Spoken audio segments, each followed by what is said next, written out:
देखो सबसे ज़रूरी जो चीज़ है एक्सेल में वो है सबसे स्ट्रॉन्ग जो टूल है। हर एक टूल एक्सेल का बहुत स्ट्रॉन्ग है ना। तो बहुत कुछ सीखा आपने, क्या क्या सीखा?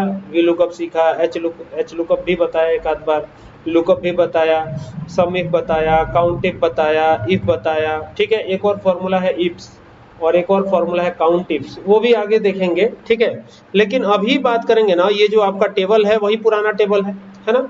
तो इसके लिए ना हम पिवोट डिजाइन करेंगे। क्या डिजाइन करेंगे? Pivot table. काफी यूनिक है, एडवांस टूल है। कैसे यूज होगा उसको देखने के लिए यहीं पे कहीं भी क्लिक रखना है और यहाँ से चलना है इंसर्ट पे। कहाँ जाना है? और इंसर्ट पे जाते ही आपको नजर आएगा पिवोट टेबल। ठीक है, अब ये पिवोट टेबल है, इस पे गए और कह रहा है फ्रॉम टेबल रेंज, और नीचे लिखा हुआ है फ्रॉम एक्सटर्नल डाटा सोर्स, और इसके नीचे हुआ है फ्रॉम डाटा मॉडल्स। ये हाईलाइट नहीं है, तो फिलहाल हम क्या करेंगे, फ्रॉम टेबल रेंज पे जाएंगे। ठीक है, और जैसे टेबल रेंज पे जाते हैं तो ये पूरा टेबल अपने आप सेलेक्ट कर लेगा। ये इतना स्ट्रांग है ना कि इसको पता चल गया कि आपने इसी डेटा में कहीं पर भी क्लिक रखा था, इस ये समझ गया कि पूरा टेबल ही सेलेक्ट करना है। ठीक है, और इसने कर भी लिया। और हमें डेटा एग्जिस्टिंग वर्कशीट पे चाहिए या न्यू वर्कशीट पे चाहिए, ये हमको डिसाइड करना है। जैसे यहीं पर अगर डेटा चाहिए तो एग्जिस्टिंग, और अगर न्यू शीट पे चाहिए तो न्यू वर्कशीट करेंगे। तो फिलहाल तो हमको न्यू वर्कशीट पे चाहिए, क्योंकि यहाँ पे करेंगे कुछ समझ ही नहीं आएगा, एक ही में मिक्सअप हो जाएगा। ठीक है, तो यहाँ से जा करके और इस पे क्लिक करेंगे। एक और ऑप्शन है डाटा मॉडल, तो फिलहाल इसको अभी बाद में समझेंगे। ओके कर देते हैं। अब ओके करते ही देखिए ये क्या आया हुआ है, अब इसका समझ ही नहीं आता मतलब क्या है ये। तो देखिए मैं बताता हूँ, यहाँ पर आपको दिख रहा होगा प्रोडक्ट आईडी, दिख रहा है? दिख रहा है ना। तो इसको ना उठा करके आप डाल सकते हैं फिल्टर में। तो यहाँ देखिए एक फिल्टर का ऑप्शन है, ड्रैग करके लाके यहाँ डाल दीजिएगा। ठीक है, बाकी यहाँ पे रोज और कॉलम दिख रहे हैं आपको, दिख रहा है? तो यहाँ पे आएंगे, अब रोज वाले फील्ड में हम लेके आएंगे किसको? प्रोडक्ट नेम को लेके आ गए, आ गया। ठीक है, कॉलम वाले फील्ड में हम किसको लेके आएंगे? प्राइस को लेके आएंगे, वैल्यू वाले फील्ड में, सॉरी, है ना। और फिर क्वांटिटी को भी यहीं लेके आएंगे, यहीं लेके आ गए, ये आ गया, क्वांटिटी भी आ गया ना।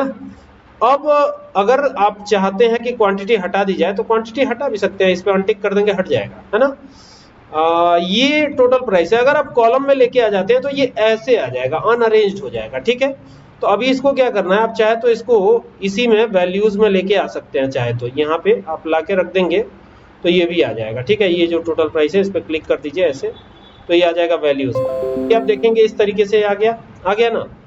अब इसका बड़ा कमाल का इफेक्ट है। अब क्या इफेक्ट है, इससे क्या फायदा हुआ? इससे तो कोई फायदा नहीं हुआ। कोई फायदा हुआ क्या? नहीं हुआ। ठीक है, अब देखिए, अब यहां पर अगर हम जाते हैं और यहां से हमको केवल प्रोडक्ट P004 का देखना हो रिजल्ट, तो ये आए और P004 आ रहा है कि नहीं आ रहा है? और अगर हम यहां पर जाते हैं और इस पर 2 बार क्लिक कर देते हैं तो केवल इसी का डिटेल यहां पे शो करेगा। देखिए, देख रहे हैं? और ये फिल्टर वगैरह तमाम चीजें लग गई हैं इसमें, ऑटोमेटिक लग गई हैं सारी चीजें।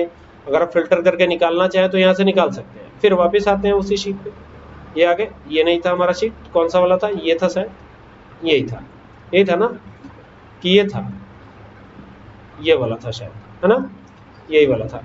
तो यहाँ से अगर हम जाएं और हम चाहते हैं कि हमें ये तो चाहिए ही चाहिए, ये भी चाहिए, मतलब दोनों चाहिए, तो सेलेक्ट क्या लिखा हुआ है?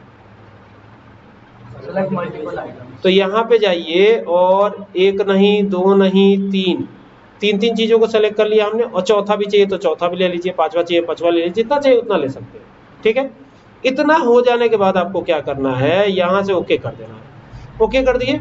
अभी देखिए किसका कितना प्राइस था और टोटल प्राइस कितनी है, ये आ चुका है, आ गया है। अब अगर हम इस पूरे को सेलेक्ट करें और इस पे ऐसे क्लिक कर दें तो क्या होगा? पूरा नहीं आएगा, एक पे जाना है। ठीक है, अब जैसे यहाँ पे ग्रैंड टोटल पे गए और इस पे डबल क्लिक कर दिया तो पूरे का आ जाएगा, आया पूरे का एकदम अच्छा व्यू बन के आ गया। देखिए कितना बेहतरीन दिख रहा है, ये देख रहे हैं। और इसके लिए आप चाहे तो स्लाइसर भी बना सकते हैं। ये जो स्लाइसर है ना, काफी कमाल की चीज होती है। तो ये देखिए प्रोडक्ट आईडी है, ये प्रोडक्ट नेम, और क्या लेते हैं, ये प्राइस लेते हैं, क्वांटिटी लेते हैं और टोटल प्राइस। अगर आपको आवश्यकता है प्रोडक्ट आईडी की तो प्रोडक्ट आईडी भी ले सकते हैं। तो यहाँ पे अलग अलग स्लाइसर्स क्रिएट हो जाएंगे। देखिए इसे कहते हैं स्लाइसर, देख रहे हैं? ये चीज़, ये यहाँ पे इसको यहाँ लगाइए, क्वांटिटी को यहाँ लगाइए, इसको यहाँ लगा दीजिए और प्रोडक्ट नेम को यहाँ लगा दीजिए या नीचे लगा दीजिए आप यहाँ पे, या आप यहाँ पर भी लगा सकते हैं, ऐसे यहाँ पे जाके ये लगा सकते हैं। ठीक है, तो आप देखिए प्रोडक्ट 1 है, इस पर क्लिक करेंगे तो केवल प्रोडक्ट 1 हाईलाइट होगा। प्रोडक्ट 2 पे जाएंगे केवल प्रोडक्ट 2 का डिटेल, प्रोडक्ट 3 पे जाएंगे केवल, मतलब 5 है तो 5 पे जाएंगे तो 5 का केवल डिटेल, और अगर 6 है तो 6 पे जाएंगे तो 6 का केवल डिटेल। 170 की एमआरपी आ गया, अपने आप सेलेक्ट हो रहा है। देखिए ये कहने की जरूरत नहीं, ये अपने आप सेलेक्ट हो जाएगा। अब जैसे 12 क्वांटिटी किसकी थी तो ये अपने आप आ जाएगा, देख रहे हैं। अगर 2040 रुपए किसका था तो ये अपने आप आ जाएगा, देखिए क्लिक करते ही आ जाएगा कि नहीं आ रहा है। इस पे गए, ये ऑटोमेटिक हट गया, यहाँ से देखिए ये हट गया, देख रहे हैं।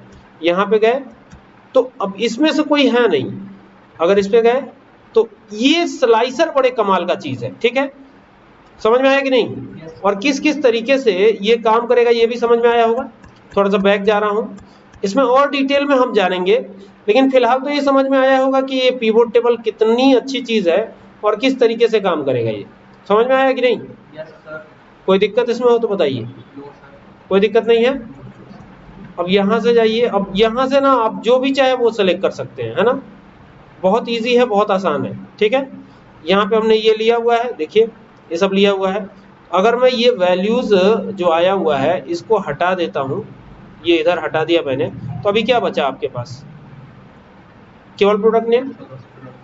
अगर मान लीजिए यहाँ से मैं चेंज कर दूं और मुझे इसका नहीं चाहिए, इसका नहीं चाहिए, इसका नहीं चाहिए, इसका नहीं चाहिए, किसका केवल चाहिए? प्रोडक्ट 4 का चाहिए, 3 का चाहिए, और बाकी का हटा देते हैं, इसका हटा देते हैं, इसका हटा देते हैं, तो 4 का और 3 का, तो बस 2 ही का देखना है तो यहाँ पे 2 ही सेलेक्ट करके ओके कर दीजिए, तो केवल 2 ही आएगा। और इसका प्राइस भी देखना है तो यहाँ वैल्यू में प्राइस लगा दीजिए, वैल्यू में क्वांटिटी लगा दीजिए, तो क्वांटिटी भी आएगा, है ना। तो इस पर क्लिक कर दिया हमने, फिर इस पर क्लिक कर दिया तो सब आएगा, और यहाँ पर क्लिक कर देंगे तो सबका एक साथ डिटेल आ जाएगा। आ रहा है कि नहीं आ रहा है? समझ में आ रहा है कैसे क्या करना है? अगर आप इसको समराइज करना चाहें तो यहाँ से समराइज कर सकते हैं, तो ये न्यू शीट पे समराइज हो जाएगा, टेबल 3 के नाम से बन जाएगा, और ये फिर समराइज हो जाएगा। जो समराइज पहले हम लोग कर रहे थे वो यहाँ से भी हो जाएगा। ठीक है, तो फिर से दोबारा से ये समराइज हो गया, यानी कि ये इस तरीके से आ गया। और अब हमको चाहिए कि हम केवल प्रोडक्ट आईडी के बेस पे देखें, तो ये रोज में प्रोडक्ट आईडी हमने ले लिया, और टोटल प्राइस देखें, प्रोडक्ट आईडी के बेस पे केवल टोटल प्राइस देखें, तो ये आ गया वैल्यू में टोटल प्राइस, ये आ गया। अब यहाँ पे केवल प्रोडक्ट आईडी नजर आ रहा है, लेकिन अगर इस पे डबल क्लिक कर दें तो प्रोडक्ट भी नजर आएगा, यानी प्रोडक्ट का नेम भी नजर आएगा। दूसरा चीज ये देखिए, ये देख रहे हैं क्या नजर आ रहा है? प्रोडक्ट आईडी भी नजर आ रहा है, ये तो नजर ही आ रहा था पहले ही, पूरा डिटेल आ गया। तो ये बहुत बेहतरीन टूल है, और डेटा एनालाइजर बोला जाता है इसे। क्या बोला जाता है? ठीक है ना। तो ये बहुत बेहतरीन टूल है और इसका खूब यूज कीजिए। जितना मतलब ये जितने जो काम होते हैं ना छोटे मोटे, ये क्या नाम है, हीरो की एजेंसी हुई या होंडा की एजेंसी हुई, मारुति की एजेंसी हुई, इसमें काफी ये काम आती है। और अगर आपके पास ये स्किल है तो आपकी जॉब बड़ी जल्दी लग जाएगी। इन सब प्राइवेट सेक्टर की बात कर रहा हूँ, ठीक है, और ये प्राइवेट सेक्टर के लिए ही है ना। आप इसका गवर्नमेंट में भी यूज कीजिए, अगर हो जाता है तो यूज कीजिए, लेकिन एक जॉब दिलवाने के लिए ये काफी अच्छा टूल है।